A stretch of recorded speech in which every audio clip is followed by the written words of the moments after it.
Welcome to Kenton's videos. Enjoy the video.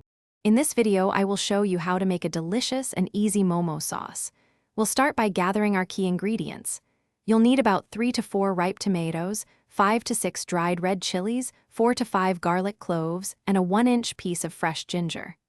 Don't forget a splash of soy sauce, a teaspoon of vinegar, a half teaspoon of sugar, and a pinch of salt to balance the flavors perfectly. Let's get cooking. Now, let's prepare the base for our amazing sauce.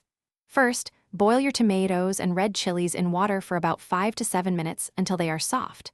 Once cooled, peel the skin off the tomatoes. Then, combine the boiled tomatoes and chilies with the fresh garlic and ginger in a blender.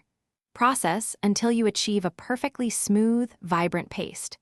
This step is crucial for a silky smooth sauce that coats your momos beautifully. It's time to cook our sauce to perfection. Heat about 1 tablespoon of oil in a pan over medium heat.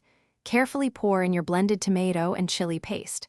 Now, add 1 tablespoon of soy sauce, 1 teaspoon of vinegar, a half teaspoon of sugar, and a pinch of salt. Stir everything together well. Let the sauce simmer gently for about 10 to 15 minutes, allowing it to thicken and the flavors to meld beautifully. This slow simmer develops a rich, deep taste. Your homemade Momo sauce is now ready to enjoy. Let it cool down for a few minutes before serving it alongside your freshly steamed or fried momos. The vibrant flavors will perfectly complement your dumplings.